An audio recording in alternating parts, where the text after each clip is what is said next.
Hello friends, it's that part of the year, JFM, where the HR in your organization would be chasing you to submit the investment declarations and substantiate by the proofs so that they could eventually compute your final tax output.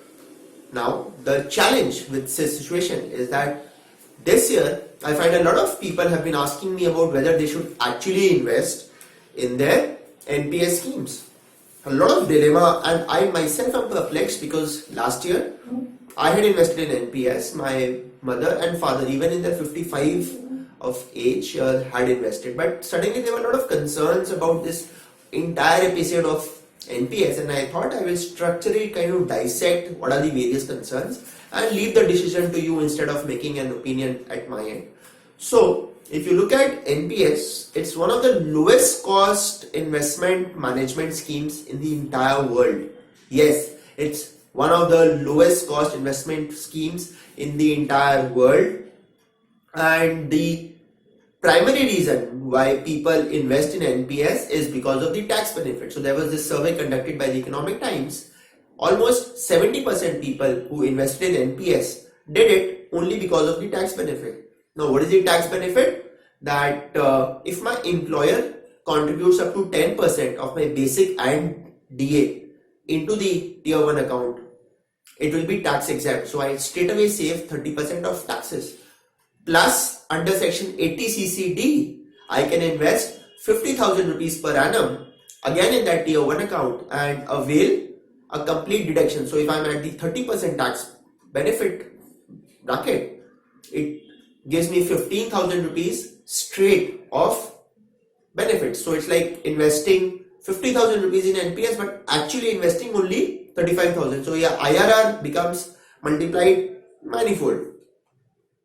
And but then, what are the various concerns about Nps? What prevents people from getting into Nps? By the way, Nps is not just only for the salaried class, but even businessmen can open an Nps account, tier 1 or tier 2 as their wish be, and avail that 50,000 rupees per annum benefit. Now what happens here is that one of the biggest challenges of the Nps scheme is that there is a 30-year lock-in. Now compare it with other tax saving instruments. You find that in PPF it is 15 years and you can partially withdraw after 7 years. In case of equity linked saving schemes, the mutual funds, it's only 3 years.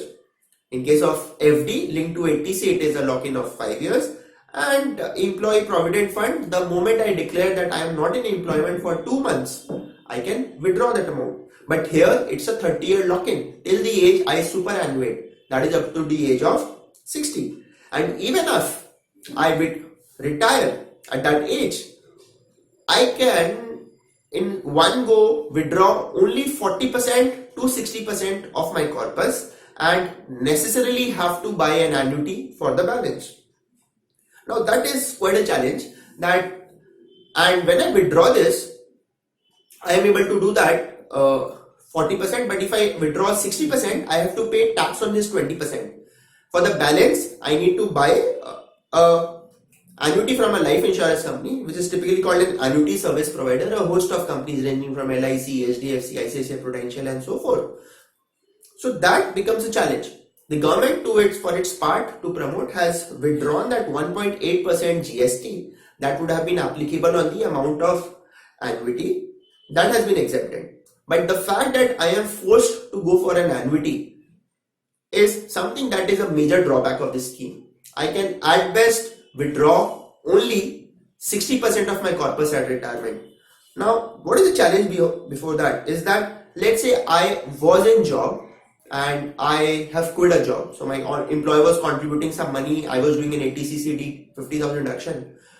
Now in case of PF, only in 2 months I can get this money back. Here I have to wait up to the age of 60. And if I want to premature withdraw it, 80% of the withdrawal amount has to be necessarily converted into an annuity. Now that is a major challenge. So if I have 1 crore rupees as my corpus at the age of 52, I have to necessarily buy an annuity of 80 lakh rupees. I can in one go withdraw only 20% of the thing. Partial withdrawal is possible, only up to 25% of the contributed amount, and that also only thrice in your lifetime, also for specific reasons. And between first withdrawal and second withdrawal there has to be a gap of minimum 5 years. So let's say my daughter's education, I took some withdrawal when she turned 18, and because of her higher education I wanted to send her to an MBA. I cannot withdraw that amount at the age of 22. There has to be a minimum gap of 5 years. That is quite a challenge. Again, one of the reasons why these schemes are criticized, and again this might be a blessing in disguise, is also the fact that there is a 50% cap on equity contribution. So typically my NPS will have three components: equity, that's the E part, then the C part, which is the fixed income securities except government, so it is like commercial paper or so forth, and the third part is the G, which is the GSEC part. Now in an active choice where I am actively managing that portfolio allocation between equity, corporate and government, at best I can only contribute 50% of the amount to my equity component. And the challenge again is that it still becomes taxable. Now if I put this money in an equity mutual fund, after 1 year it becomes long-term capital gain. If I put it in a debt mutual fund, I get an indexation benefit. But in case of NPS, it is a hybrid. It's a mix of exempt for some part of the corpus and exempt taxable for the other part. But trust me, there is one catch to this. While critics are criticizing the thing that because it is taxable, but in terms of time value of money, that same tax which you save today, so for example if I am at the age of 33 today and I am saving 15,000 of tax, and at the my retirement, which would be let's say 27 years from now, even if I have to pay tax from a present value perspective, the impact is mitigated. The criticism for 50% of equity again is unfounded in some way, because it is good ideally not to have all your eggs in one basket. So it's that ideal mix between equity and fixed income which they are trying to offer. I agree that it might not necessarily be the right choice for all, because if you read articles online, people have very straight away said that we want flexibility when it comes to managing our money, and it is very clear. So there is this illustration that if you invest 50,000 rupees per annum in NPS for the next n number of years, 30 years, and you get an IRR of 10%, okay, you invest an amount of 50,000, you get a return of 10% per annum, and your maturity amount will be 94.97 lakhs. And if you put that same amount in mutual fund, post tax, you are able to put only 35,000 rupees, not 50,000, because you have to pay that 30% tax. But still, one, because NPS is not managed as well as mutual funds, so, and other, because it's low cost, so they are not really doing it well, so you will get an incremental return of 2%, so 12% will be the IRR.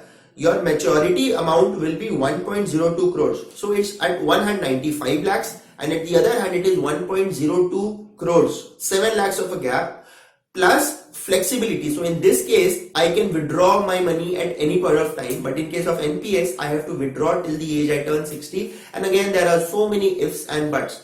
But yes, in case I die, if any unforeseen thing happens, the entire amount unconditionally will be given to my legal heir. So that's the saving grace for NPS.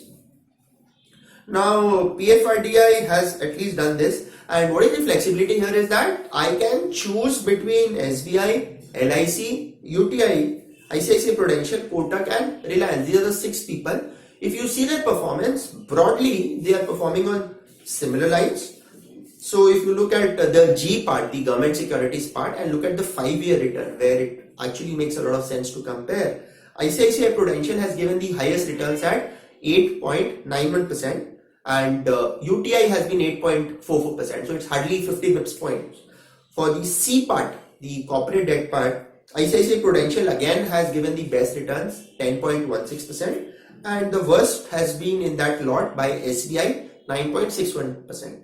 And the equity part, UTI has given the best return, 15.14%, and Reliance has given the worst return in terms of 13.96. Now this might keep changing from period to period because now we are at the peak of a bull market. So this is as per the latest data, but I have taken a 5-year return.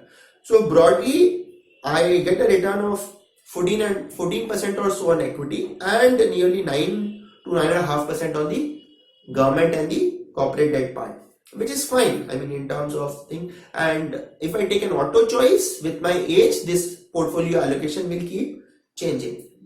One small thing here is that you have to necessarily contribute 6,000 rupees per annum into your tier 1 account. Otherwise, the account becomes dormant. You have to pay a penalty per annum. So this is something that they have not actively promulgated. I went to their website to find out this number. So that is one challenge. So friends, there are a lot of ifs and buts about NPS in terms of returns because they are not being actively managed, in terms of the lock-in, in terms of the taxability, in terms of not being having the choice to prematurely withdraw your money and so forth. So you will have to take a concerted call as to what exactly excites you or as your bottleneck, because it is not going to be a common cookie cutter approach to investing, because each of you will have very different approach to investing. But I thought with the help of this video, I will clear the various cobwebs that are surrounding these various issues. So thank you so much for watching. If you like this video, please share it with your near and